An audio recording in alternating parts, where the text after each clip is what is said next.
Les difficultés d'apprentissage chez les enfants représentent un défi crucial dans leurs parcours éducatifs.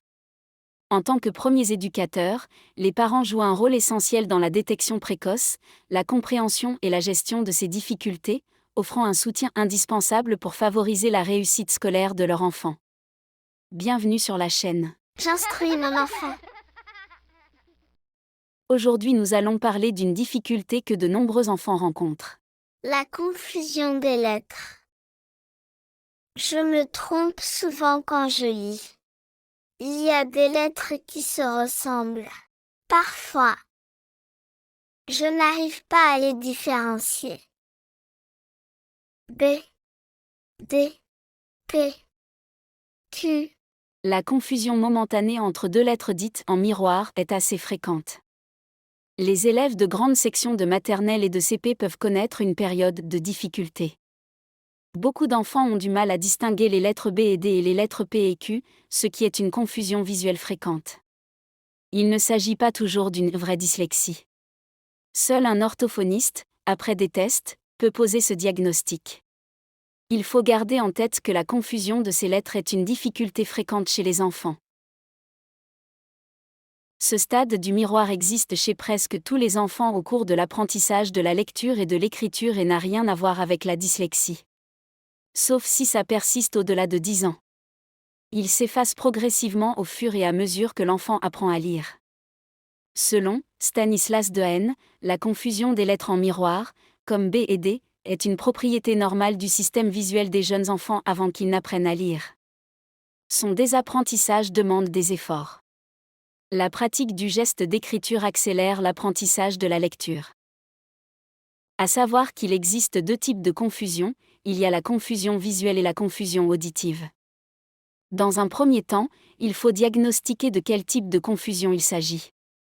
Certains enfants, les plus nombreux, confondent la lettre B avec la lettre D. On peut dire qu'il s'agit alors d'une confusion visuelle.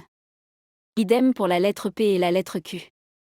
D'autres enfants confondent la lettre B avec la lettre P, il s'agit alors d'une confusion auditive, qui relève de la conscience phonémique. Ils confondent les phonèmes B et P.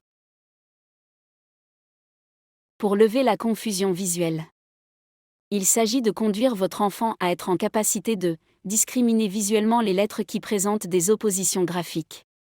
Le B et le P vont vers la droite, le D et le Q vont vers la gauche.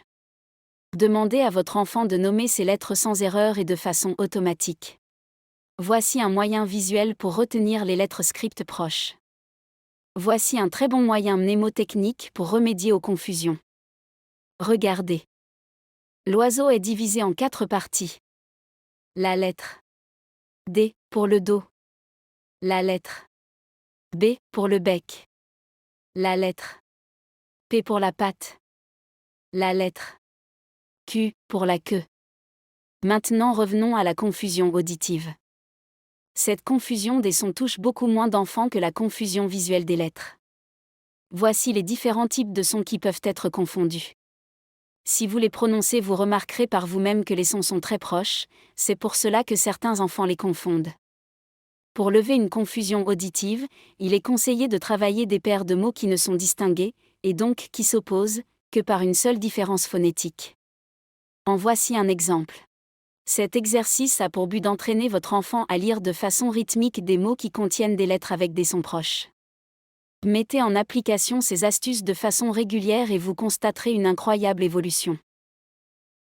Et n'oubliez pas, l'apprentissage et l'instruction de votre enfant ne reposent pas seulement sur le professeur d'école, ce travail est un travail collectif qui se fait entre le parent, le professeur et l'enfant.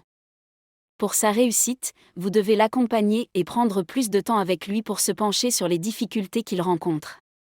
Alors il se sentira soutenu et aura plus d'estime pour lui-même. Lorsque vous constatez que votre enfant a une petite difficulté, gardez en tête que chaque enfant avance à son rythme. Il ne faut donc pas le brusquer et encore moins le comparer aux autres car cela pourrait l'attrister. En tant que parent, votre rôle est d'accompagner votre enfant afin qu'il ne se sente pas plus nul ou moins intelligent que les autres enfants. Expliquez-lui que ce n'est pas grave, motivez-le, encouragez-le, et surtout communiquez avec lui pour comprendre son ressenti. Sachez que accorder son temps à son enfant pour qu'il assimile une notion qu'il a du mal à comprendre est primordial. Car dans une salle de classe il y a plusieurs élèves, le professeur a un programme à suivre et des temps limités. Alors que vous êtes seul avec votre enfant, ce qui changera tout pour lui, il sera plus à l'aise et progressera davantage. Vous ferez de lui un enfant épanoui. Cette vidéo touche à sa fin.